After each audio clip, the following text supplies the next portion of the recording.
we can't talk about another NCAA guy. Hobie Baker finalist Matthew Knies has finally signed with the Toronto Maple Leafs. What did you make of his first game, Alex? He obviously got a point. I saw a lot of clips of, you know, his forechecking and sort of not being. It seems like a very. But tell me more about Lane Hudson growing an inch. I'm trying to be serious. I'm trying to be like what I'm trying to get to. I is know. He looked fearless in that game, and again, that Tampa game is a good sign. No, it was a good game, and I think this is my opinion. I don't think he's an automatic fit in game one. And I think I've been pretty consistent with, he does not have a guaranteed spot in game one of the playoffs. He doesn't. Yeah, he's played one NHL game. Yeah. Right. No, but I mean, generally for the last couple months, I'm of the belief he's just not guaranteed a spot. And I think the last night against Tampa, against a fully dressed Tampa team, playing with O'Reilly and Nylander, he looked good. And he's going to be a fine NHL player. That it's hard to take stuff from one game, or I think he's played two. That was his second game. Really hard to take stuff from two games, especially for them not be. What was the first game that I completely missed? Florida. Sorry, Florida the night before. He played Huh. Yeah. That's awkward.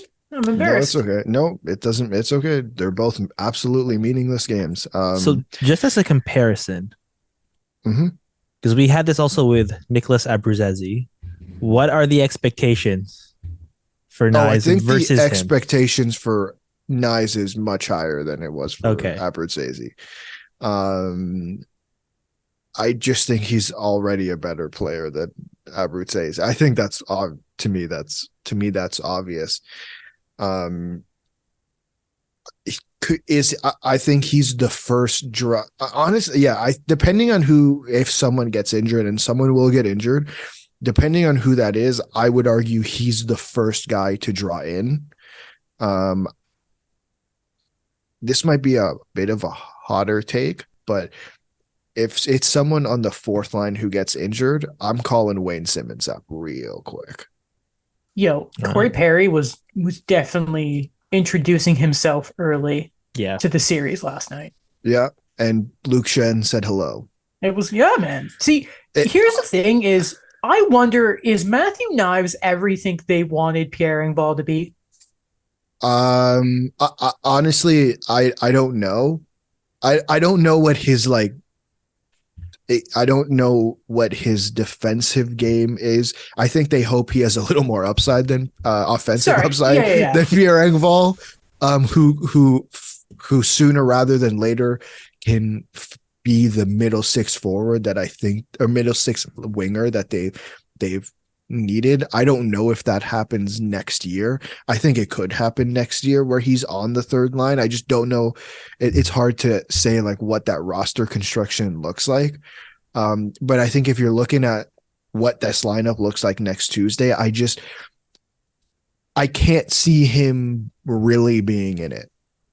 That's my thing. I think you have, and Daniel and I talked about this last episode.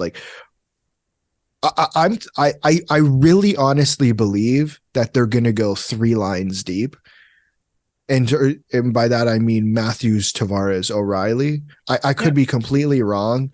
They may only do that when they're away, when they're in Tampa for the absolute nightmare matchup that would be, just because it's okay, O'Reilly's out there, Tavares out there, Matthews is out there. Who are you going to send out? I don't know what they're going to do at home when they have the favorable matchup. In either scenario, I cannot see where Matthew Knies fits into the lineup right now. Daniel, anything to that?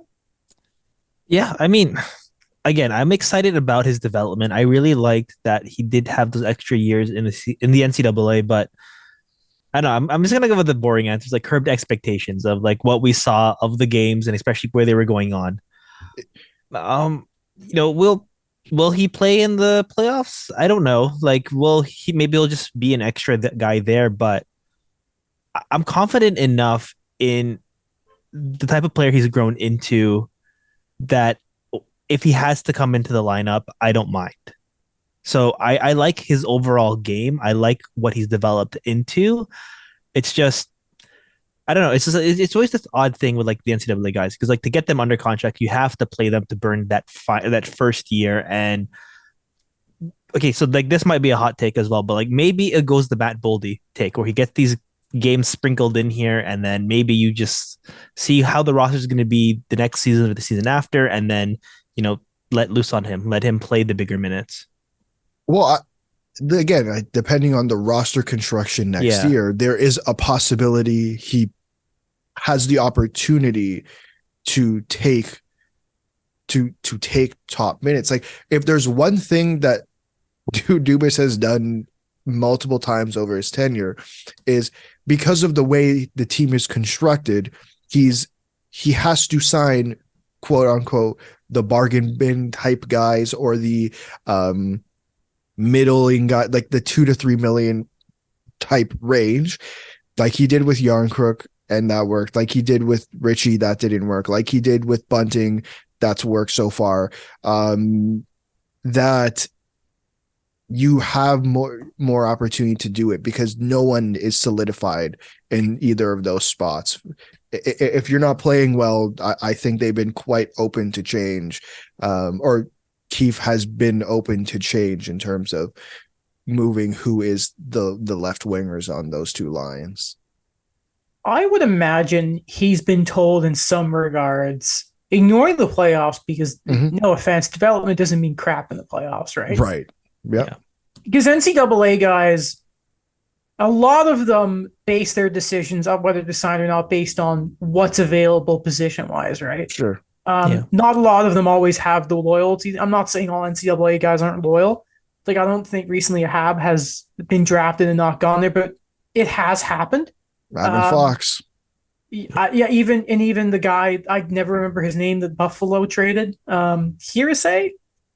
That guy, because he knew Devin Levi had the net, right? Portillo. Eric Portillo, yeah. Yes, why did I think? Okay, anyway, but I wouldn't be surprised at least if Knies has some sort of verbal understanding about there is a certain slot in the lineup next year that is his to lose. I doubt Dubas is the kind of guy to say you've got anything ready for you for free, and that's never the thing you'd say to a player. But I at least think the dude has a spot ready for him that is his to lose next year. And like 100%. Playoffs, and that's the reality. And playoffs, like, man, I could see him getting into the game, no problem. Sure, like, let's not just think of this. Guys come in and out when you make playoff runs all the time. 100%. Guys get hurt in that. And especially in a physical series like Tampa, not to mention the entire bloodbath of the East, like, man, a lot of guys could get in. So 100%. I could see him getting in some games. I just can't see it being game one. Yeah, no, game one is, I think you go in with that's like the game you plan for. You start well, you know what you have. 100%. Game one, you need to know, you go up against that series. The most important one this team has had, maybe in our lifetime, is this going to be game one? 100%. You go with what you know works. And if I took anything from that game last night, from a team, from the Leafs perspective, is Luke Shen is game one. I said it the day he was traded here, but he's playing game one. He's playing game two. He's playing game three. He's playing game 4, 5, 6, and 7. Man, tell me, no one can watch what he did last night and tell me otherwise. No, he's playing. The Leafs are ready. Like they are ready for that series to start. I don't know if Tampa are. I'm not. I am not trying to crap on them like other people are. I don't think I've seen the Leafs this ready and dial in for maybe ever. That's a really interesting point, and I continue to try to shy away from that. Well, because I get that. It's just I was hyping up in my mind that game last night for weeks, And the team that showed up and surprised me was Toronto. Like Tampa, man, I get the playoffs are when they're going to wake up. Man, the playoffs are in less than a week, and you're not. And I don't yeah. see it. Sometimes it takes a little while to get. It's not always your alarm goes off and you're ready to go. Sometimes you got to snooze a bit. And I'm just wondering if Tampa are going to be late getting the bus in the morning. No, that's a good point, because Cooper last night or yesterday, sorry, before the game had some interesting quotes. Like just the fact that he played everything's good, right? They know who they're playing. They don't really they can't get home ice. Like everything's set for them, and he's still playing full team, Vasilevsky, full roster, like everyone who's going to play game one. And so I saw some people questioning that. And the reality is I think you're spot on. Like, listen, I think if you look, especially last year where someone told Friedman that they thought the Tampa Bay Lightning looked tired, which was okay. Argue they had a back half, little bit of a slump. But remember, by the end of the season, they were up and running. They were good to go game one. And they're like 3-7-0 in their last 10. And I know that's a crappy stat to look at. But some of those losses were not pretty. They were some ugly, ugly losses, right? So listen, anything can change. And I'm of the belief that when you have the best goalie in Andre Vasilevsky, when you have one of the best defensemen of the decade in Victor Hedman, and a core of up front of Kucherov, Stamkos, Point, Sorelli, like that stuff can turn on at any time. So I'm not going to sit here and say the Leafs have it, but I'll say from a hockey standpoint, I am very excited to watch 7 games of this. It's going to be amazing hockey. It's going to be great stuff. Yeah. That's going to be everything for us today. We will be previewing the playoffs on Sunday. So is Tuesday the start of the playoffs officially? Monday is, but CJ said that Leafs start on Tuesday, hence why I said Tuesday while we were talking. Interesting. Okay. Well, they need to get them on the first Saturday of the playoffs. Tuesday, Remember the Thursday, finals a couple Saturday, of years Saturday. ago when it's like, hey, we got the finals and no Saturday games. Let's fix that. Did they do that? The Tampa Montreal final didn't have a my Saturday. God. Yeah, that was dumb. Yeah, how upset you think sports? Actually, they have all the playoffs, so it doesn't matter. Yeah.